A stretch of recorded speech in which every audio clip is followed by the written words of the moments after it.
مهران مدیری در 1346 از والدین عراکی در میدان بروجردی در سر آسیاب دولاب، منطقه‌ای در جنوب تهران به دنیا آمد.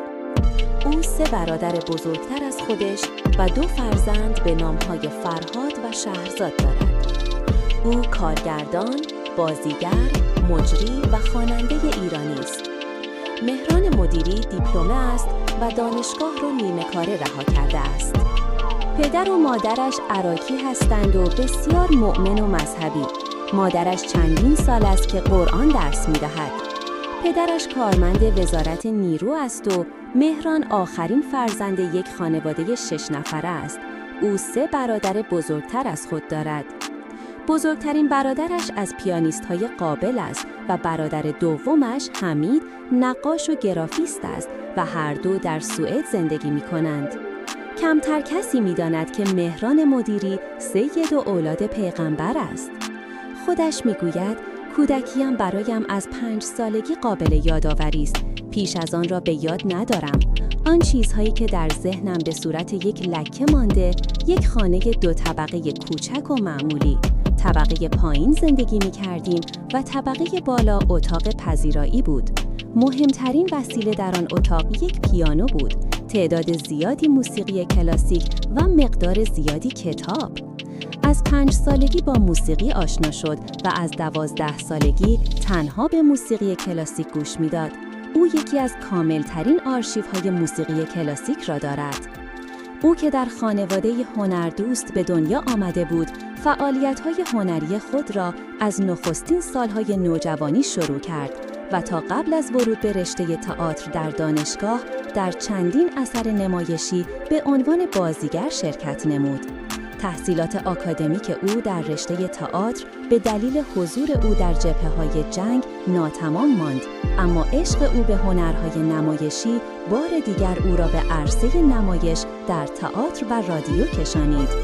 او تا سال 1372 با نمایش‌های زیادی چون شوخی، تلگراف، آرسنال، پانسیون، سیمرغ، هملت، کیسه بوکس و الی آخر روی صحنه رفت و در این دوران با بسیاری از بزرگان تئاتر کشور چون قطب الدین صادقی و میکائیل شهرستانی همکار شد. مهران مدیری با وجود تمام تلاش‌هایش برای رسیدن به جایگاهی که امروز دارد، اعتقاد دارد که بیش از اندازه برای کار زمان صرف کرده است.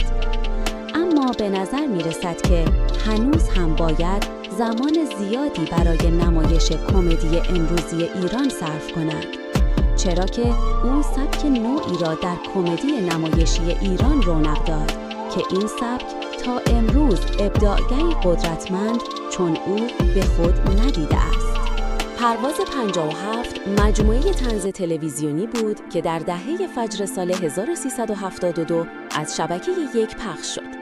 این نخستین کار کارگردانی مدیری در یک سریال طنز تلویزیونی بود.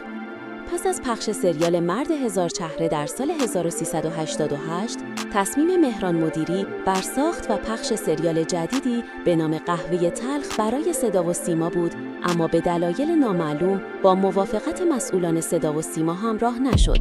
از دلایل عدم موافقت به مسائل مالی، محتوا و داستان سریال اشاره شده است. سرانجام در شهریور 1389 این مجموعه در شبکه نمایش خانگی توزیع شد. این سریال به موفق‌ترین سریال شبکه نمایش خانگی تبدیل شد و به عنوان پرفروش‌ترین سریال شبکه نمایش خانگی لقب گرفت. آغاز داستان این سریال در مورد نیما زندکریمی، استاد دانشگاه در رشته تاریخ، شخصی که در زندگی خود با مشکلات مالی مواجه شده است میباشد. مجموعه دور همی در نوروز 1395 شروع به کار کرد. این مجموعه به سرعت توانست مخاطبان را به خود جذب کند تا جایی که بسیاری از کارشناسان پیش بینی کردند به زودی جای خندوانه رامبد جوان را خواهد گرفت. مهران مدیری در کنار تمام علاقه‌ای که به هنرهای نمایشی کارگردانی داشته است و علیرغم تمام تلاشش جهت رسیدن به جایگاهی والا در این عرصه، به عالم موسیقی نیز همیشه توجه داشته است.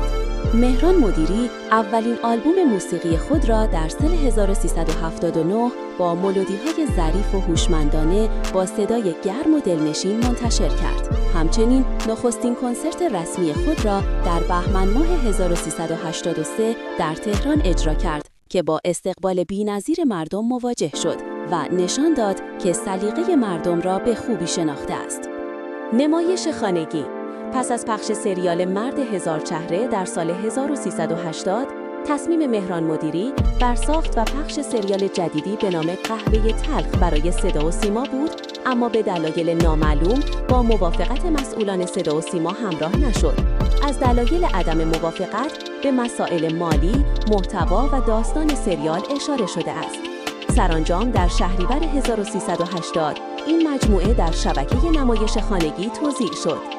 این سریال به موفق‌ترین سریال شبکه نمایش خانگی تبدیل شد و به عنوان پرفروش‌ترین سریال شبکه نمایش خانگی لقب گرفت. آغاز داستان این سریال در مورد نیما زنده کریمی، استاد دانشگاه در رشته تاریخ، شخصی که در زندگی خود با مشکلات مالی مواجه شده است میباشد. وی پس از مدتی به این نتیجه میرسد که در ایران به تحصیلات مرتبط به تاریخ اهمیتی داده نمی شود و تصمیم می گیرد به طور کلی تاریخ را کنار بگذارد و سعی می کند همه کتاب‌هایی که در این زمینه دارد را به کتابخانه اهدا کند. در همین حین با دختری آشنا می شود که به تاریخ علاقه‌مند است و به پیشنهاد آن دختر به کاخی می رود، در آنجا قهوه‌ای می نوشد که او را به گذشته می برد. خنده. در نیمه دی‌ماه 1380 فیلمی از مهران مدیری در حال تقلید برنامه‌های ماهواره‌ای در فضای وب و همچنین به صورت لوح فشرده منتشر شد که به سرعت به یکی از پربازدیدترین لینک‌ها در محیط وب فارسی و شبکه‌های اجتماعی تبدیل شد، اما کسی نمی‌دانست متعلق به کدامیک از آثار مدیری است. ویلای من. در سال 1391 مهران مدیری ساخت مجموعه جدید را برای پخش در شبکه نمایش خانگی با نام ویلای من شروع کرد. تیم بازیگران و سازندگان این مجموعه اشتراک زیادی با قهوه تلخ داشت. تولید این مجموعه با سرمایه‌گذاری مؤسسه فرهنگی گلرنگ رسانه از 20 آبان ماه در منطقه هشکال کلید خورد. پس از پخش تیزرهای انیمیشن تهران 1500 در سال 1392 با وجود آنکه مهران مدیری در نقش یک بازی کرده بود، معلوم شد که هیچ اشاره‌ای به وی نشده است. تهیه کننده این مجموعه در واکنش به این موضوع عنوان کرد به دستور بازرگانی صدا و سیما، نشان دادن تصویر مهران مدیری و حتی پخش صدای او و اشاره به نامش ممنوع است. با لحنی آرام فارسی تهرانی.